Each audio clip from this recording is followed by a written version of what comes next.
Əziz tərbiyəçilər, dedik ki, məktəbəqədər təhsilin məzmunu aşağıdakı didaktik prinsiplərlə müəyyənləşdirilir.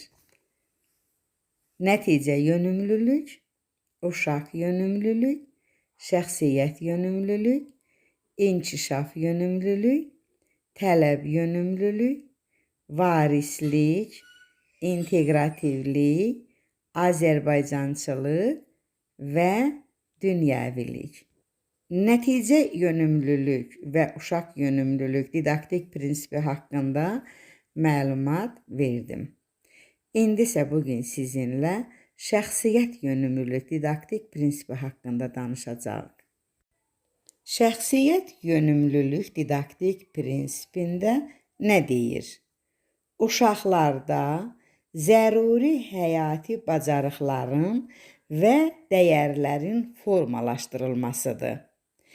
Gəlin görək, həyati bacarıqlar nədir? Dəyərlər nədir? Əziz tərbiyəçilər, həyati bacarıqlar dedikdə uşaqlarda 3 bacarıq formalaşdırılır. Nəinki uşaqlarda, insanlarda 3 bacarıq olmalıdır. Bunlar hansılardır? İdrak, ünsiyyət, psixomotor. İdrak, ünsiyyət, psixomotor həmçinin dəyərlərin formalaşdırılmasıdır. Həyati bacarıqlar bildik ki, idrak, ünsiyyət və psixomotordur. Bəs dəyərlər? Dəyərlər isə milli bəşəri dəyərlərimiz nəzərdə tutulur. Deməli, idrak, ünsiyyət, psixomotor bacarıqları, o cümlədən dəyərlər, milli bəşəri dəyərlər formalaşır. Şəxsiyyət yönümlülük didaktik prinsipimizdə. Məsələn, Əli şeir danışır. Hansı didaktik prinsipimiz reallaşdı? Müəllimlər, şeiri hansı orqan vasitəsilə danışırıq? Beyin ilə. Beyində nə olur? İdrak. İdrakın funksiyası nədir? Yəni, bilir ki, bir işin dalınca hansı gələcəkdir? Bir misranın ardınca hansı gələcəkdir? Yəni, idrakla düşünürük də biz. Hamımız nə ilə düşünürük? İdrakımızla. Deməli, Əli şeir danışır. Hansı didaktik prinsipimiz reallaşır? Əlbəttə ki, deyəcəyi şəxsiyyət yönümlülük didaktik prinsipimiz. Nəyə görə? Çünki idraki ilə danışır. Bilir ki, bir misranın ardınca hansı misra gələcəkdir? Və ya Pərvin nağıl danışır. Hansı didaktik prinsipimiz reallaşır?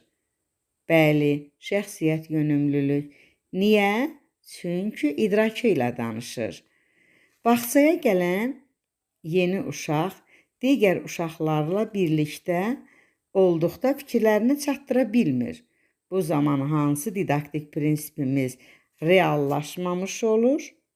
Deyəcək şəxsiyyət yönümlülük. Nəyə görə şəxsiyyət yönümlülük? Çünki onda ünsiyyət yoxdur.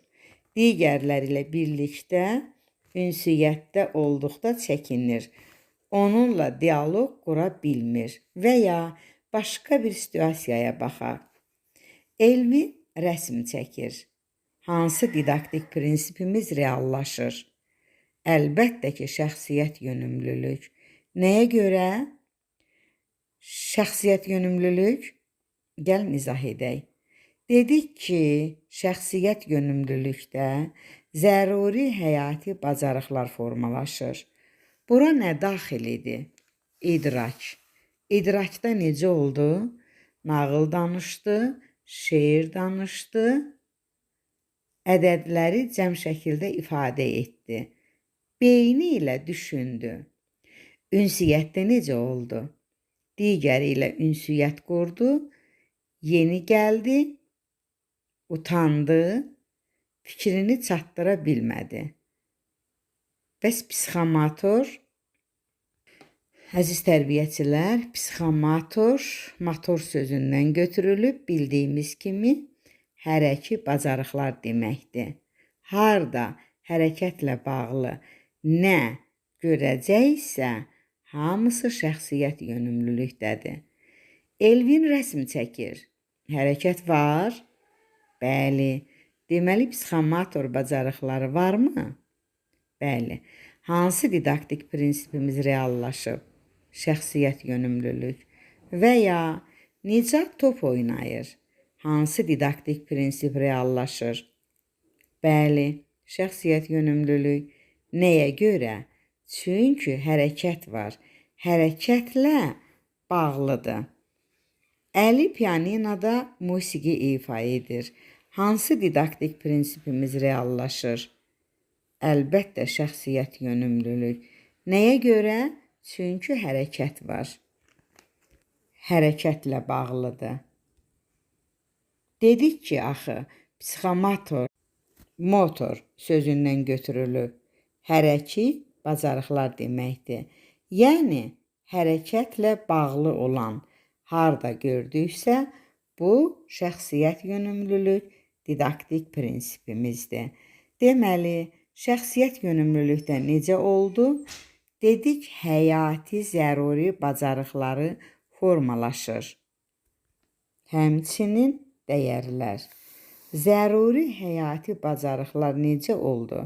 İdrak, ünsiyyət, psixomotor. İdrak necə oldu? Yəni, beyni ilə düşündü. Onu başa düşdü, anladı, dərk etdi, ümumiləşdirdi, danışdı. Şeiri danışdı, nağılı danışdı. Ünsiyyət necə oldu? Yəni, artıq burada fikrini çatdırdı, diyaloq qurdu, digərləri ilə bir yerdə olanda utanmadı, fikrini çatdırdı. Bəs psixomotor? Psixomotor dedik ki, motor sözündən götürülüb. Hərəki bacarıq deməkdir. Məsələn, uşaqlar Novruz bayramında milli rəqsimizi ifa etdilər. Bu zaman hansı didaktik prinsipimiz reallaşdı? Bəli, şəxsiyyət yönümlülük. Çünki hərəkətlə bağlı idi. Rəqs edir, qaçır, əlini qaldırır, rəsm çəkir, pianinoda ifa edir və ya hər hansı bir musiqi alətində ifa edir. Ümumiyyətlə, hərəkətlə bağlıdırsa, şəxsiyyət yönümlülükdür. Həmçinin şəxsiyyət yönümlülükdə dəyərlər, milli bəşəri dəyərlər formalaşırsa, biz götürəcəyik şəxsiyyət yönümlülük didaktik prinsipimizi. Belə sual yarana bilər. Deyə bilərsiniz ki, axı biz rəsm çəkməyi uşaq yönümlülükdə də dedik. Burada diqqət edək. Nəyə? Deyirəm ki, Elvinin yaxşı rəsm çəkmə qabiliyyəti olduğu üçün müəllimə Elvinə tapşırdı. Hansı didaktik prinsip reallaşır? Bəli, uşaq yönümlülük.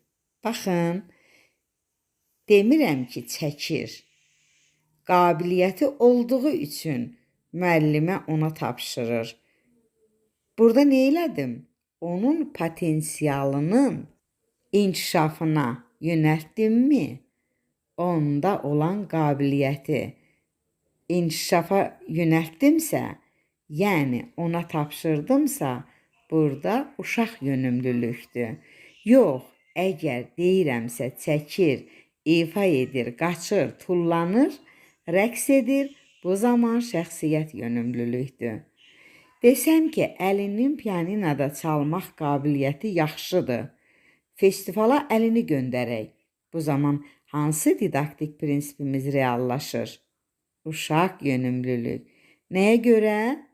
Mən onu göndərirəm, onun potensialının inkişafına, reallaşmasına, potensialının reallaşmasına və inkişafına yönəldirəm.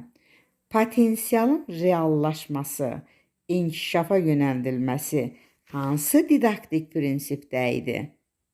Bəli, uşaq yönümlülükdə. Yaxşı, indi deyirəm ki, Nicat rəsm çəkir. Əli pianinada musiqi ifa edir. Hansı didaktik prinsipimiz reallaşır? Bəli, şəxsiyyət yönümlülük. Yəni, qabiliyyət olduğu üçün göndərirəmsə, uşaq yönümlülük. Axı dedik, potensialının inkişafına yönəldirəm.